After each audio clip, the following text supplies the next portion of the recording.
This is WNEP's Pennsylvania Outdoor Life. Join us for streamside adventures, days in the field with new and old friends. It's all about making memories and following traditions, and exciting hunting experiences with interesting people. We've captured the beauty and majesty of the great outdoors, and it's all next on Pennsylvania Outdoor Life. Hello everyone and welcome to Pennsylvania Outdoor Life. I'm Don Jacobs, second weekend of September, but the big news, 3 weeks away from the Pennsylvania archery season. Now is the time. Go check your stands. Make sure that the straps are good. Make sure that the wood, if it's a wooden stand, is really good and healthy. Get your trail cams out if they're not already out. The deer are starting to move now with the food. Exciting times for deer hunters. There's also some news that you should know about when it comes to CWD, chronic wasting disease. Andrea Corman is the specialist for the Pennsylvania Game Commission. We sat down to talk about it.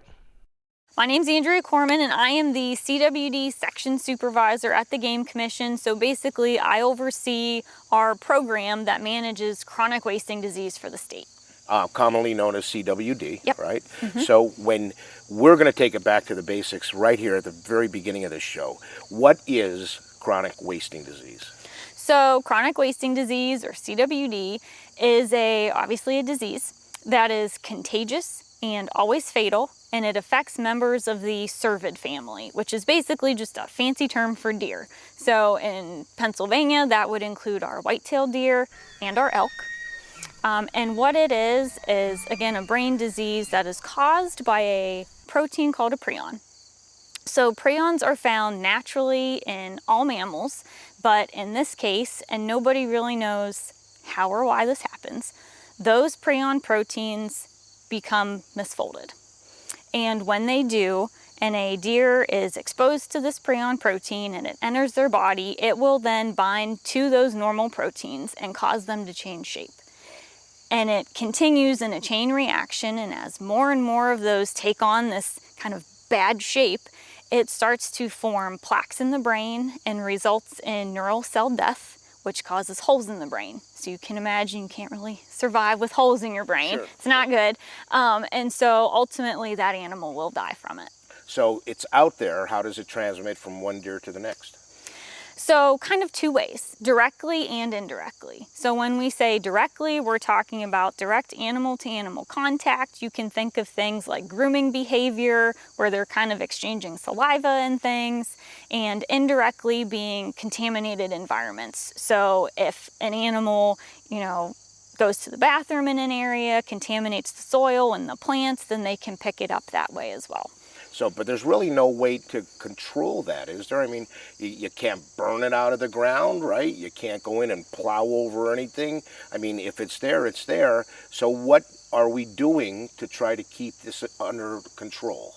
So yeah, like you said, there's very few options. You can't burn it. Those proteins can remain infectious above 1,000 degrees Fahrenheit. Wow. So you can't cook it out of your meat. So Andrea, from start to finish, if a deer gets infected by another deer, from that moment until its inevitable death, what is the timeline? So it's pretty much 1.5 to 2 years until an animal might look sick, to where we notice that something is wrong with it. And that period really only lasts maybe a few months until they ultimately will die from it. And that is something we get asked quite frequently is, I'm not seeing sick deer, I'm not seeing dead deer, so really how serious is CWD? And the fact that that incubation period is so long is part of the explanation.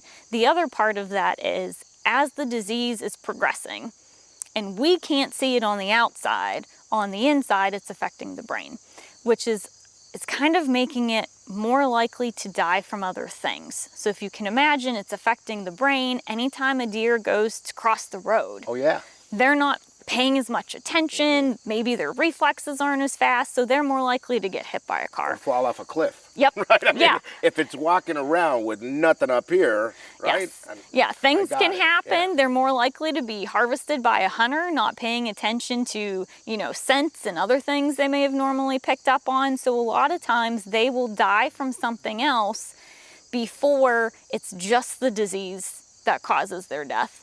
And so that's another reason people aren't seeing it, because CWD plays a role, but ultimately something else. Right. And we always talk about, human consumption, right? And I guess if you look at the CDC, it says no, there's no known trace of any human getting this disease or being affected at all from it. But let's say I shoot a deer, looks super, super healthy. I can make a choice to have it tested, or I can make a choice to just say, I'm going to eat it. The testing part of it, how do you do that? So we do have head bins available within our disease management areas that you can just submit the head. So there's usually bags provided at the bin, leave the tag attached to the ear so we can track it to you. And then you just put the head in the bag and send it down the chute. We'll come by, pick it up later, pull the sample for you, ship it to the lab, have it tested for free, and you get the results that way. That's really the only way to guarantee your deer gets tested. We do statewide random sampling at processors, but just because you take your deer to that processor doesn't guarantee it'll be tested. So the best way is to put it in a head bin. We tested over 11,000 heads, and that includes everything. Hunters submitted, our statewide sampling, roadkill sampling. We also test what we call clinical suspects, which are the deer that look sick, that get called into us. We will dispatch those and test them as well. And that number's growing of positive CWD cases? Yes. So the previous season, we had around 260 positives. This last season, we had over 400. Wow. So, and again, going back to the, incubation question, just because your deer looks healthy doesn't mean that it is. Almost every hunter that we call telling them their deer tested positive, they say, I can't believe it. It was, the biggest doe in the group, looked healthy, had all kinds of fat. So you can't go just on appearances alone. Right. So when you say you want to control if somebody shoots a deer, the contaminated parts and stuff, what are you talking about? So high-risk parts, there are certain regulations in place. There's some new ones that we can talk about. But the high-risk parts, we talked earlier how this is a brain disease and that those prions accumulate in nervous system tissue. So anything associated with the nervous system is what we would consider high risk. So in general, we're talking about the head because that's where the brain is, but also the eyes, lymph nodes, tonsils, the spinal column, and the spleen are all included in that. And to give you kind of a better picture of just how high risk this is and why this is such a serious regulation, a rice-sized piece of brain from an infected deer could have as much as 107,000 infectious doses. So if you take the head from an infected deer from somewhere and throw it out in your backwoods, you may have just seriously contaminated the landscape in your area. No kidding. Yeah. So is it here? Yes. Is it spreading? Yes. You have things that you can do to help out.